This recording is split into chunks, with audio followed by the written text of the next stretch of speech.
सबसे पहले वरुण साहब, मैं आपके पास आना चाहूंगा और मेरा सीधा सा सवाल है, क्या बीजेपी के सामने विपक्ष की तैयारी आपको पुख्ता दिखाई पड़ती है? और अगर पुख्ता दिखाई पड़ती है तो क्या कांग्रेस को 17 सीटें देना आपको वाजिब दिखाई पड़ता है, या यह दिखाई पड़ता है कि उसकी राजनीतिक हैसियत से कहीं ज्यादा समाजवादी पार्टी ने कांग्रेस को सीटें दे दी और इससे किसी और को नहीं बल्कि समाजवादी पार्टी को ही नुकसान होने वाला है? पंकज जी, समाजवादी पार्टी को नुकसान होने वाला नहीं है कि सीटें 80 हैं और कांग्रेस पार्टी का जो ग्राफ है, भारत जोड़ो यात्रा राहुल गांधी ने करी, उसके बाद बड़ा तेलंगाना में, कर्नाटक में, हिमाचल में देखने को मिला, कांग्रेस का कमबैक हुआ। जैसा भारत जोड़ो यात्रा के पहला ऐसा आपको ध्यान होगा, ऐसा हालत हो गई थी कि कांग्रेस समाप्त हो गई, फिर रिवाइव करी 3 राज्यों में।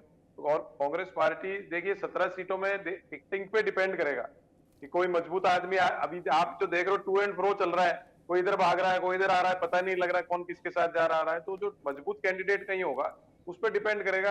असली बात यह है कि ये वोट, आपने मायावती जी की जो बात की और ओवैसी जी की बात की, इनको कितने वोट कटेंगे, मुझे नहीं लगता कि ये वोट काट पाएंगे, क्योंकि हर 5 साल में, 3 साल में चुनाव होते रहते हैं, 4 साल में, तो जनता का सॉफ्टवेयर जो अपडेट होता चला जाता है। हम गणना करते हैं, कैलकुलेशन करते हैं, एनालिसिस करते हैं पिछले चुनाव के डेटा से, ऐसा नहीं होता है। हर चुनाव में नया नया समीकरण आता है, जनता का दिमाग उस हिसाब से चेंज होता है। आजकल तो बच्चे भी टेक्नोलॉजी का फुल उपयोग करते हैं, वो अपने हिसाब से अपनी धारणाएं बनाते हैं।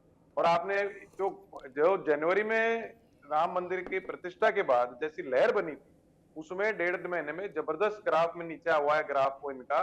इसके बाद सीए का भी मैंने देखा इम्पैक्ट विशेष पब्लिक में नहीं पड़ रहा। अभी मेरी कल ही बहराइच बात हो रही थी, युवा लड़के कई मेरे मिलने वाले हैं, वो कह रहे थे भैया 50 से 60 के बीच में बीजेपी आएगी, इससे ज्यादा नहीं आ पाएगी।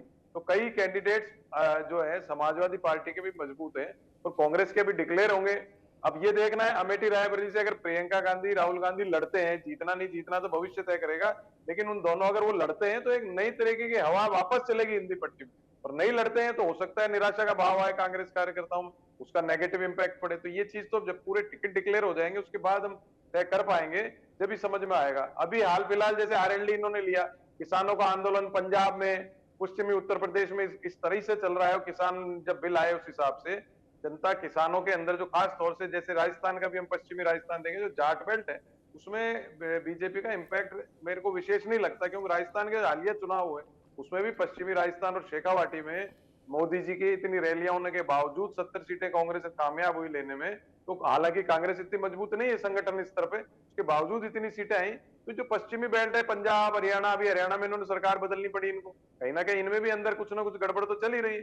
तो पंजाब है, हरियाणा है, पश्चिमी उत्तर प्रदेश है, राजस्थान का पश्चिमी भाग है, इसमें बीजेपी को दिक्कत आएगी। वही इंपैक्ट यूपी में भी आएगा। यूपी में जैसे पूर्वांचल में आप ये देखिए कि मुझे लगता है पूर्वांचल में भी गोंडा, बहराइच, इधर कोई अच्छे कैंडिडेट होंगे तो वो अच्छी टक्कर देंगे वहां पे। मोदी जी एक्सक्लूसिवली बनारस से जीत जाएंगे, बाकी जगह पे वो इंपैक्ट नहीं पड़ेगा, क्योंकि भारतीय जनता पार्टी की जो सरकार है बाबा बुलडोजर की, उसमें पब्लिसिटी तो खूब हुई है, प्रोपोगंडा, लेकिन रोज कहीं ना कहीं बलात्कार हो रहे हैं, कहीं ना कहीं अत्याचार हो रहे हैं, तो वो लोगों के अंदर इंपैक्ट पड़ता है। और मुस्लिम जहां तक वोट है, सारा बैंक तो मैं नहीं कहूंगा, वोट बैंक जो है मेजोरिटी, मुझे नहीं लगता कि वो अखिलेश का कांग्रेस का साथ छोड़ेगा। जब से मुस्लिम्स ने साथ छोड़ा, ब्राह्मणों ने साथ छोड़ा, कांग्रेस जीरो पे आ गई, हाशिए पे आ गई। उत्तर प्रदेश में जब महावीर प्रसाद जी अध्यक्ष थे उस समय से हाशिए पे आई, अभी तक उबर नहीं पाई। बीच में जरूर सोनिया जी की थोड़ा उन्होंने कंट्रोल किया और कांग्रेस की सीटें बढ़ी थी, लेकिन वापस पीछे चले गई। लेकिन जो मुख्य कारण होगा टिकट का डिक्लेरेशन, कौन 17 सीटों पर कौन आते हैं, और उस 17 में से राहुल गांधी, प्रियंका गांधी लड़ते हैं कि नहीं लड़ते, उसके बाद इस बात पे मैं आपको ज्यादा वो बता पाऊंगा मेरा विचार।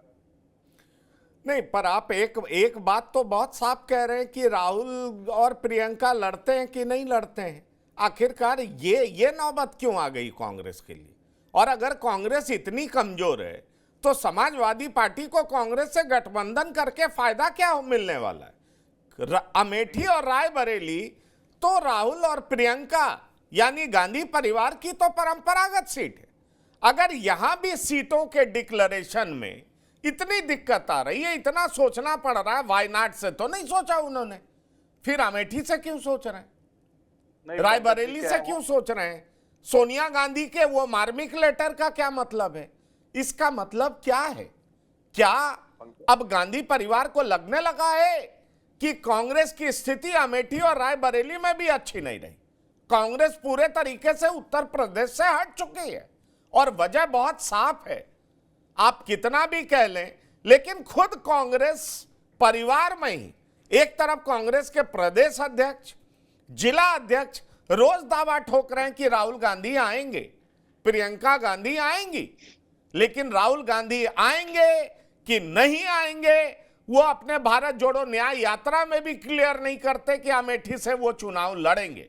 डॉक्टर सुनील कौशिक, क्या आपको नहीं लगता कि कांग्रेस में कहीं ना कहीं संशय की स्थिति है? कांग्रेस कहीं ना कहीं उत्तर प्रदेश को लेकर के डरी हुई है। विपक्ष की स्थिति उत्तर प्रदेश में उतनी अच्छी नहीं है और बीजेपी जो मिशन 80 की बात करती है उसके सामने विपक्ष की रणनीति बेहद कमजोर नजर आती है। देखिए पंकज जी, रायबरेली, अमेठी सहित 4 सीटें ऐसी थीं जहां 2014 में सपा बसपा का गठबंधन हुआ, फिर भी इन 4 सीटों पर प्रत्याशी नहीं उतारे और समाजवादी पार्टी हमेशा इन सीटों पर प्रत्याशी नहीं उतारती है। कहेंगे सीधा सीधा समर्थन होता है वहां पर। ऐसी स्थिति में समाजवादी पार्टी के वो गद्दावर नेता जो लगातार एमएलए हैं, तो अखिलेश यादव के साथी हम सब पर कहे जा सकते हैं, वो या तो वो समाजवादी पार्टी छोड़ देते हैं तो क्या कांग्रेस को नहीं दिखता कि अमेठी और रायबरेली में क्या होगा? ये सब जानते हैं। यदि ऐसा नहीं होता, आप ये बताइए कि सोनिया गांधी कितनी बार चुनाव लड़ी हैं और जनसभाएं कितनी उन्होंने की हैं? 2 से 3 जनसभाएं करती थी और अधिकतर प्रियंका गांधी उनकी बागडोर या कांग्रेस के तमाम नेता उनकी बागडोर वहां संभालते थे। इस बार भी ऐसा हो सकता था। यदि ये बहाना कांग्रेस कहती है उनकी तबीयत ठीक नहीं है, तो मुझे लगता है कि वो इतना सीट आपकी है कि सोनिया गांधी उस क्षेत्र में नहीं भी जाती तब भी मुझे लगता है जन समर्थन मिलता यदि कांग्रेस ने वहां कांग्रेस की सरकार रहते हुए काम किया होता। समाजवादी पार्टी की सरकार यूपी में थी, जब आपकी केंद्र में सरकार थी, क्या किया आपने? तब भी वहां विकास नहीं किया।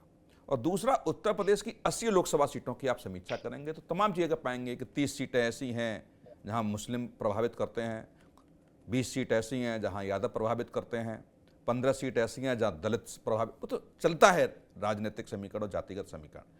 लेकिन ये देखिए कि भारतीय जनता पार्टी 2019 में जिन लोकसभा सीटों को हारती है, उन लोकसभा सीटों की 3-3 बार कमेटी बना के समीक्षा करा ली। कोई पार्टी एक है, समाजवादी पार्टी या कांग्रेस, जो हारी हुई सीट छोड़ दीजिए, आप दूसरे नंबर पे भी आप रहे हो, वहाँ की समीक्षा कराइए कि नंबर 1 पे आप कैसे आएंगे? वो हारी हुई सीट पे 10-10 टॉपिक्स पे 10-10 पॉइंट्स पे उन्होंने समीक्षा कराई कि किस पार्टी के नेता हमारी पार्टी सम्मिलित हो तो ये जीत सकते हैं, किस जाति धर्म का समर्थन हमको नहीं मिला, कौन से ऐसे मुद्दे थे जहां हमसे गलती हुई प्रत्याशी को चुनने में, कौन से ऐसे नेता थे जिन्होंने बेदरघात किया हमारी पार्टी के साथ। इतनी बारीकी से जिस पार्टी ने समीक्षा 3-3 जगह से कराई हो और पन्ना प्रमुख से पन्ना समिति की बात जो पार्टी करने लगी हो, और देखिए आप 29 सीटों पर प्रत्याशी घोषित नहीं किए हैं। यूपी में दूसरी लिस्ट भी आ गई, उसमें राजस्थान भी है। आप देखेंगे वहाँ पे दर्जन भर एक नेता ऐसे हैं राजस्थान में भी और उत्तर प्रदेश में भी जो भारतीय जनता पार्टी को ज्वाइन करेंगे। इतनी बड़ी तैयारी के साथ यदि आप चुनाव के बीच जाते हैं और फिर आप कहें कि जैसे हमारे मित्र कह रहे थे पुरोहित साहब के, देखिए राहुल जी की यात्रा के बाद तो राजस्थान में भी सरकार चलेगी, छत्तीसगढ़ में भी सरकार चलेगी। यदि इतना जन समर्थन होता, मुझे लगता है तो कम से कम उन राज्यों से गुजरी वहाँ सत्ता तो नहीं जाती। और सबसे महत्वपूर्ण बात आप देखिए कि कांग्रेस के संगठन की बात करिए, जैसे उत्तर प्रदेश की हम बात करें, अध्यक्ष भी बना दिए राय साहब, खड़गे साहब भी राष्ट्रीय अध्यक्ष हो गए, संगठन की भरपाई पूरी नहीं हो पा रही।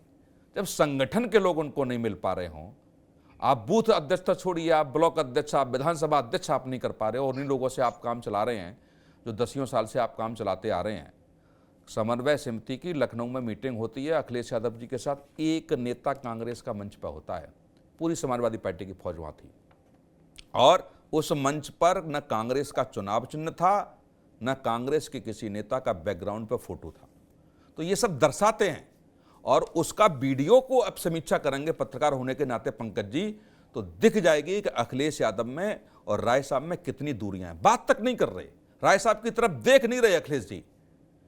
आधा घंटे की मीटिंग होती है और उसमें एक मुस्कुरा के जब राय साहब से बात नहीं कर सकते हैं और आप कह रहे हैं कि गठबंधन हो गया और गठबंधन के साथ आप चुनाव में जा रहे हैं, तो ऐसी स्थिति में क्या कार्यकर्ताओं के बीच, नेताओं के बीच दिल मिल पाएंगे? आपने दिल्ली में बैठ के ठीक है समर्थन कर ली। सलमान खुर्शीद को आप देखिए, जो बार बार उस टीम का हिस्सा रहते रहे, जो कांग्रेस और समाजवादी पार्टी के साथ गठबंधन होगा, उनको ही टिकट नहीं मिली। जो इस भूमिका अदा करते रहे कि किन किन सीटों पर कौन कौन प्रत्याशी रहेगा, कितनी सीटें कांग्रेस को चाहिए, अंतिम मीटिंग में सलमान खुर्शीद गायब और सलमान खुर्शीद की कोटे से सीट भी समाजवादी पार्टी को दे दी गई। ऐसी स्थिति में आप चुनाव लड़ने की तैयारी कर रहे हैं, तो निश्चित तौर से मुझे लगता है कि जो चुनाव के सर्वे आ रहे हैं, उन चुनाव के सर्वों पर आज की स्थिति में विश्वास करना दिख रहा है मुझे।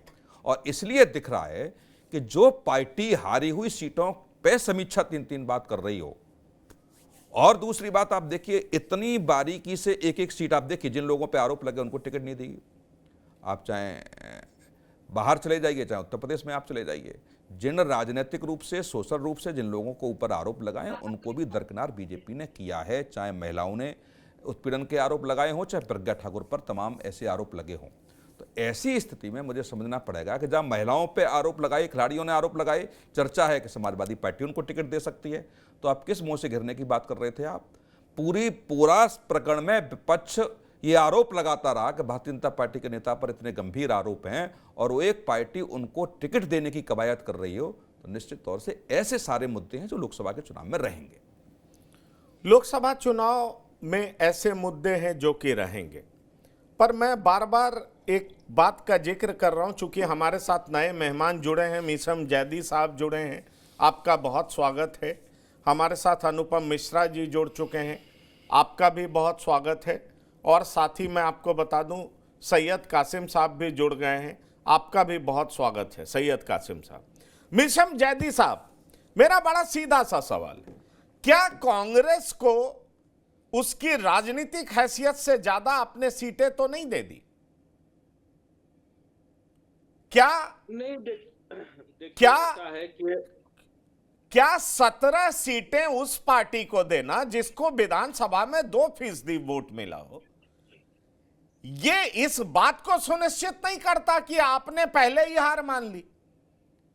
सवाल यह उठता है कि कांग्रेस के 2 दिग्गज नेता अभी तक तय नहीं कर पाए कि वो रायबरेली और अमेठी से चुनाव लड़ेंगे कि नहीं लड़ेंगे। ऐसे में कांग्रेस के कार्यकर्ताओं के मनोबल पर क्या असर पड़ेगा, यह भी एक बड़ा सवाल है।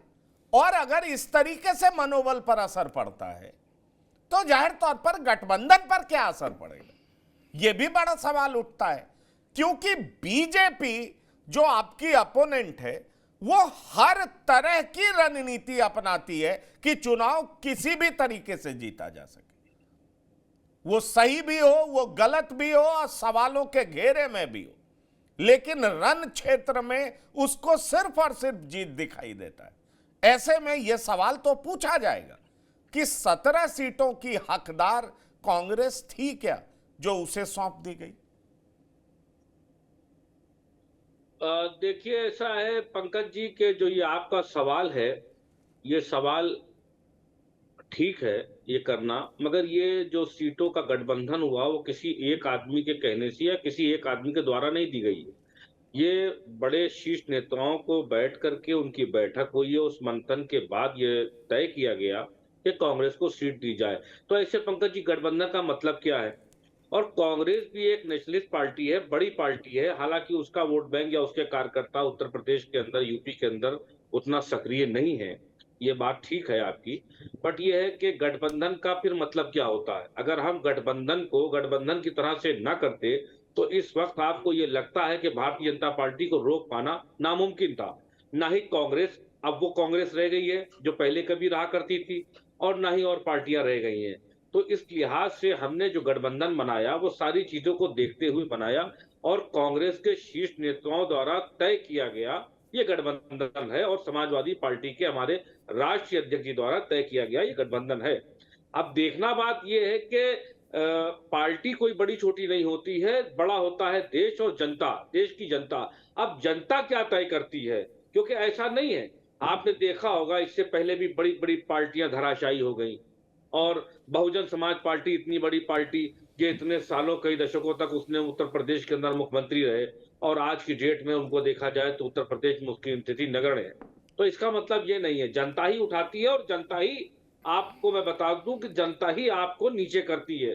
तो लिहाजा ये जो चुनाव है 2024 का, ये कांग्रेस का और समाजवादी पार्टी के गठबंधन का इलेक्शन नहीं है। ये भारतीय जनता पार्टी की ताकत का इलेक्शन नहीं है, ये इलेक्शन है जनता का। अगर ये इलेक्शन उस तरह से हुआ जिस तरह से प्रत्येक नागरिक चाहता है कि इसके अंदर किसी भी तरह की कोई धांधली ना हुई और पारदर्शिता के साथ अगर ये चुनाव कराया गया, तो निश्चित ही पंकज जी, जो गठबंधन हुआ है वो गठबंधन आपको भी दिखेगा और कल आप बैठ करके इसी गठबंधन पर चर्चा करते हुए नजर आएंगे कि जो गठबंधन किया गया था वो गठबंधन कामयाब हुआ। और जब आप फेल हो जाते हैं तो जो एक्सपेरिमेंट होते हैं वो इसीलिए किए जाते हैं, बाद में उन्हीं एक्सपेरिमेंट पर चर्चा होती है कि साहब ये अगर ना होता तो ऐसे होता, ऐसे ना होता, ऐसे होता। अब आज की डेट में भारतीय जनता पार्टी की बलिहारी है, उनका कहीं से भी चुनाव लड़ना उनके लिए सार्थक सिद्ध होता है, उनके लिए आसानी से चुनाव को मोटिवेट कर लेना और जीत जाना उनके लिए आसान रहता है। बट ऐसा नहीं है, जनता से जो वायदे किए गए थे, जो उनका मैनिफेस्टो था, उस आधार पर अगर वो बात करेंगे कि जिस तरह से वो 4 तो पार का नारा दे रहे हैं और पंकज जी उसके बाद भी वो गठबंधन के लिए सब तरफ भाग रहे हैं, तो ये दर्शाता है कि उनकी स्थिति बहुत ही खराब है और वो अच्छी तरह से इस बात को जानते हैं।